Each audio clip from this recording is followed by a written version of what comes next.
ክርስቲያኖች በሙስሊሞች ላይ ከስነ ምግባር አንጻር የሚያነሱት ዋነኛው መከራከሪያ ርዕስ የአይሻ የጋብቻ እድሜ ጉዳይ ነው። እንግዲህ ለዚህ የአይሻ የጋብቻ እድሜ ከስነ ምግባር አንጻር እንዴት ይታያል ለሚለው ጥያቄ የእናንተ ምላሽ ምን ይሆናል? For me, it's just a question. ለኛ ነገሩ በጣም ግልጽ ነው። ከዛ በፊት ቻናሉን ሰብስክራይብ በማድረግ ትልቅ ድጋፋችሁን ማሳየት ትችላላችሁ። ከተቻለ እስከ ረመዳን 1000 ቤተሰብ መግባት አለብን። ባረከላሁ ፊኩም።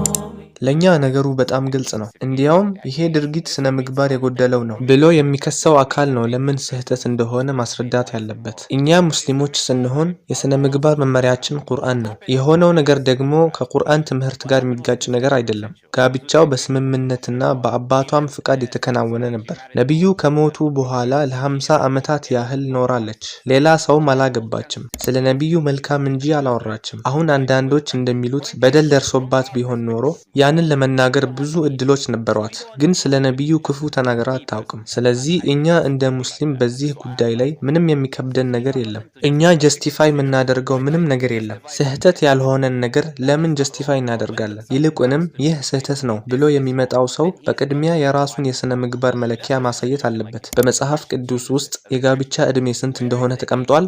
አልተቀመጠም። መጽሐፍ ቅዱስ ውስጥ ስለ ጋብቻ እድሜ የሚናገር አንድም ጥቅስ የለም። ይሄ አንደኛው ነጥብ ነው። ሁለተኛው ደግሞ ብሉይ ኪዳን ርብቃ ይስሐቅን ስታገባ እድሜዋ ገና 3 ዓመት እንደነበረ ይገልጻል። ይሄንን ደግሞ የአይሁድ ራባዮች ራሳቸው ያምኑበታል። ክርስቲያኖች ግን ሊቀበሉት አይፈልጉም። የመጽሐፉ ባለቤቶች የሆኑት አይሁዶች አዎ በዚያ እድሜ ነው ያገባችው ብለው በግልጽ ይናገራሉ። እንደውም በህጋችን ውስጥ እንዲህ አይነት የጋብቻ ውልን የሚከለክል ምንም ነገር የለም ነው የሚሉት። አንድ የሚገርም እውነታ ልንገርህ። ይሄንንም እንደ መከራከሪያ መሳሪያነት እንደምትጠቀምበት እርግጠኛ ነኝ። ከ200 ዓመት ባነሰ ጊዜ ውስጥ ማለትም በ1880ዎቹ አካባቢ በአሜሪካ ውስጥ በ37 ግዛቶች የጋብቻ ፍቃድ እድሜ 10 ዓመት ብቻ ነበር። እንደውም በዳላዌር 7 ዓመት ነበር። I know. Not only that. እንግሊዝም ተመሳሳይ ታሪክ ነው ያላት። በ18ኛው ወይም በ19ኛው ክፍለ ዘመን ሰር ዊሊያም ብላክስቶን የተባለ ታዋቂ የህግ ባለሙያ የጻፈውን መጽሐፍ ብታነብ በወቅቱ የነበረው የእንግሊዝ የሀገር ህግ አንዲት ሴት በ7 ዓመቷ ልትዳር ትችላለች ይላል። ይሄ የግል አመለካከቱ ሳይሆን በሀገሪቱ ይሰራበት የነበረ ህግ ነው። This is what was being practiced in the country. በነገራችን ላይ የእነሱን ታሪክ የምናነሳበት ምክንያት እነሱም እኮ አርግተዋል፣ እኛ ብናረግ ምን ችግር አለው የሚለው አይደለም። የእነሱን ታሪክ የምናነሳበት ምክንያት የራሳቸውን ታሪክ ሳያውቁ የራሳቸውን ታሪክ ሳይተቹ ወደኛ መምጣታቸው ነው። የእነሱን ሀገር እንደ ምሳሌ ያነሳን እንጂ በሁሉም ዓለም ታሪክ ላይ እንደዛ ነበር።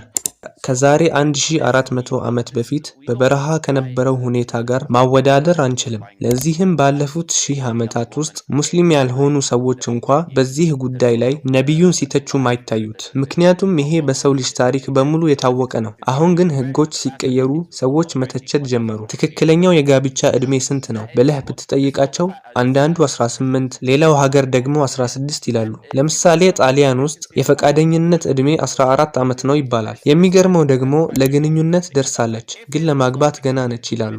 እንደዚህ አይነት ህግም አለ። ብቻ የታሪክ እውነታ ግልጽ ነው። ስለዚህ ጉዳይ ጥያቄ የሚያነሳ ታሪክን ያላጠና ሞኝ ብቻ ነው። ታሪክን የማያውቅ ሰው የድሮን ሁኔታ ሊረዳ አይችልም። ስለዚህ አንድ ሰው ይሄንን ጥያቄ ይዞ ሲመጣ ጥያቄውን ወደሱ በመመለስ እንዲህ እለዋለሁ፣ የስነ ምግባር መለኪያ ምንድን ነው? የነብዩን ተግባር ስህተት ነው ካልክ ያንን የምትልበት ምክንያትና መለኪያ ማሳየት አለብህ። ለምሳሌ ክርስቲያን ከሆንክና መጽሐፍህ የጋብቻ እድሜን ካልገለጸ በምን መለኪያ ነው የምትተቸው? መጽሐፍ ቅዱስ እድሜ ስላላስቀመጠ በማንኛውም እድሜ ማግባትን ይፈቀዳል ማለት ነው። ኢስላም በዚህ ጉዳይ ላይ ተመራጭ የሆነው ለምንድን ነው? ምክንያቱም ኢስላም ቁጥር አያስቀምጥም፣ ይልቁንም መስፈርት ነው የሚያስቀምጠው። ሴቶች በተለያዩ ሁኔታዎች ውስጥ ስለሚኖሩ አካላዊ ብስለታቸው ይለያያል። ኢስላም ግን ለሁሉም የሚሰራ መመሪያን ያስቀመጠው ላ ضرر ولا ضرار፣ ሌላ ሰውም ላይ ሆነ ራስህ ላይ ጉዳት አለማድረስ የሚለው የነብዩ መርህ ነው። አንድ ሴት እድሜዋ 30 ዓመትም ቢሆን እንኳን ጋብቻው ጉዳት የሚያደርስባት ከሆነ መጋባት ክልክል ነው። አካላዊም ሆነ ስነ ልቦናዊ ጉዳት የሚያደርስ ጋብቻ በኢስላም አይፈቀድም። አንዲት ልጅ ለጋብቻ ዝግጁ መሆኗን በምን እናውቃለን? አካላዊ ብስለቷ ወይም ጉርምስናዋ አንዱ ምልክት ነው። ስነ ልቦናዊ ብስለቷን ደግሞ ቤተሰቧና ማህበረሰቡ ያውቃል። የትኛውም ወላጅ ልጁን እንደ ከብት አሳልፈው አይሰጥም። ከማንም በላይ ለልጆቻቸው የሚያስቡት እነሱ ናቸው። ሳይንሱም ቢሆን የሚነግረን ነገር አለ። በሞቃት ሀገር ያሉ ልጆች ከቀዝቃዛ ሀገር ልጆች በበለጠ ፍጥነት ለአካላዊ ብስለት ይደርሳሉ። በተጨማሪ ደግሞ በድሮ ጊዜ ልጆች ከአዋቂዎች ጋር አብረው ስለሚውሉ በስነ ልቦና ቀድመው ይበስሉ ነበር። ለዚህም ነው እናታችን አይሻ ነቢዩን ከማግባቷ በፊት ለሌላ ሰው ታጭታ የነበረው። ሌላዋም የነቢዩ ባለቤት የሆነችው ሶፊያ አባቷ የአይሁድ ጎሳ መሪ ነበር። እሷም በ10 ዓመቷ ለሌላ ሰው ተድራ ነበር። ይሄ በወቅቱ የነበረው ባህልና እውነታ ነው። በዛ ዘመን የመኖር እድሜ አጭር ስለነበር ሴቶች ለአቅመ ሔዋን እንደደረሱ ይጋባሉ፣ ይወልዳሉ፣ የሰው ልጅ ዘርም ይቀጥላሉ። ይሄ ሁኔታ በሰው ልጅ ታሪክ በሙሉ ሲሰራበት የቆየ እውነታ ነው። አሁን ግን ሰዎች የራሳቸውን ቁጥር እያመጡ መከራከር ጀመሩ። እኔ ከስነ ምግባር አንጻር ነገሩን ስመለከተው ወደ ኋላ ሄደን በ6ኛው ክፍለ ዘመን ላይ በዚያ ዘመን የሰው ልጅ አማካይ የመኖር እድሜ ከ35 እስከ 40 ዓመት ብቻ ነበር። 10 ዓመት ሲሞላ የህይወትህ 1/4 አልቋል ማለት ነው። ዛሬ ላይ ሆነን ነገሩን ስናየው ገና ህፃን ይመስሉናል። It's nothing like today. ነገሩ ከዛሬው ሁኔታ ጋር ምንም አይገናኝም። ስለዚህ በዚህ ጉዳይ ላይ ጥያቄ የሚያነሱ ሰዎች ታሪክን ያልተረዱና ያልተማሩ ናቸው። እኛ የምናደርገው ደግሞ እነዚህን ሰዎች ማስተማር ነው። ነገሩ እንዲህ ነው፣ ስህተት ነው ብለህ የከሰስከው አንተ ነህ።